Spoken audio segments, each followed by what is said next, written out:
Salam semangat para penikmat semangkuk salad. Cara burung Raja Wali mengajari anaknya terbang sungguh sangat unik.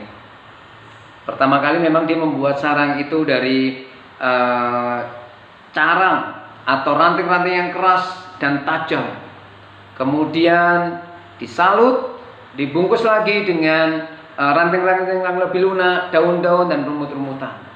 Kemudian dilapisi lagi dengan bulu-bulu binatang yang pernah dimangsanya. Dicabut bulunya dan ditaruh di situ. Dan yang menarik terakhir, burung Raja Wali itu akan mencabuti bulu-bulu halus dalam tubuhnya, ditaruh untuk anaknya yang baru menetas dari telurnya.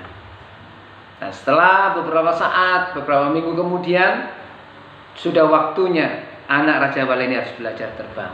Dan caranya menarik. Burung Raja Wali itu akan mencabuti bulu-bulu yang lembut tadi, ranting-ranting yang lembut, rumput-rumput yang lembut tadi, dan tinggallah carang-carang dan ranting-ranting keras dan berduri tajam tadi. Tetapi ketika anak burung Raja Wali itu belum juga mau terbang, maka dengan sengaja induk Raja Wali tadi terbang dan melesat menabrakkan tubuhnya dan menabrakkan dirinya ke sarang tadi. Dan begitu hanya terpental, otomatis refleksnya dia akan menggerak-gerakkan sayapnya untuk berusaha terbang. Tapi apa yang terjadi? Karena memang belum pernah terbang dan masih belajar terbang, maka anak Raja Wali tadi akan meluncur ke bawah.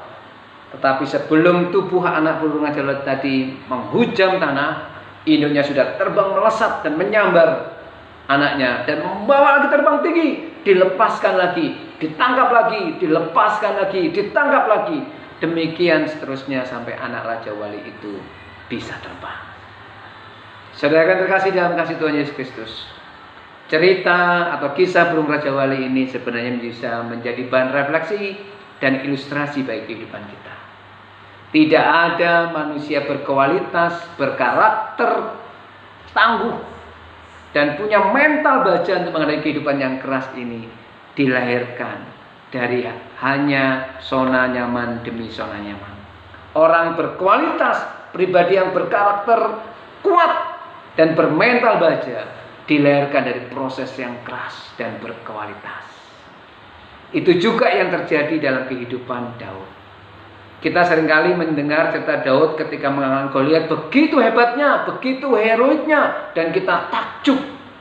Tetapi tahukah saudara, sebelum Daud mengalahkan Goliat, ada proses yang luar biasa yang Tuhan kerjakan, dan Daud meresponinya dengan ketekunan dan kesetiaan cara Allah membentuk hidupnya.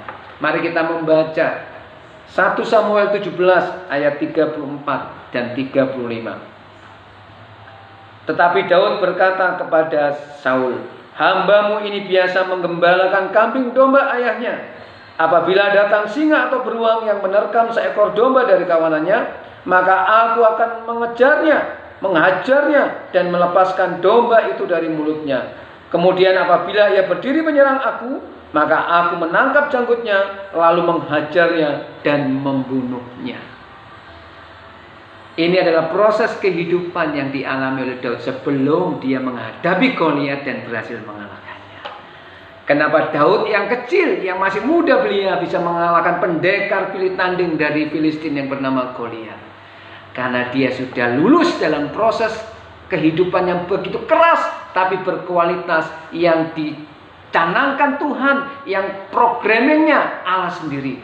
Dan Daud meresponi programming sekolah kehidupan dari Allah ini dengan ketekunan dan dengan hati yang penuh sukacita. Dia meresponi tahap demi tahap hidupnya dengan antusias. Dan hasilnya apa? Karakter yang kuat dan pribadi yang berkualitas seperti Daud. Dan Daud, entah disadari tidak, Allah sedang mempersiapkan dirinya menjadi pemimpin bangsa Israel. Dan hanya di bawah pemerintahan Daudlah bangsa Israel mengalami masa kejayaannya dan bisa mempersatukan semua suku-suku di Israel. Saudaraku, saudara rindu kehidupan saudara seperti Daud. Setialah dalam proses kehidupan yang Tuhan sedang canangkan dalam kehidupan kita. Kalau toh ada badai kehidupan, ada guncangan kehidupan yang membuat kita terpental-pental dalam kehidupan ini, dan mungkin kehilangan pengharapan, setialah, tekunlah. Mungkin kita merasa sendirian, kita merasa ditinggalkan, dan banyak orang menganggap kita orang yang tidak beruntung. Tetapi setialah dalam proses itu. Kalau kita setia dan tekun dalam proses kehidupan, serumit dan sesulit apapun, Tuhan sedang memproses dan mempersiapkan manusia yang kepribadiannya dan karakternya kuat dan tangguh, bermental baja. Dan Daud tidak lupa bahwa kemenangan demi kemenangan itu adalah campur tangan Tuhan.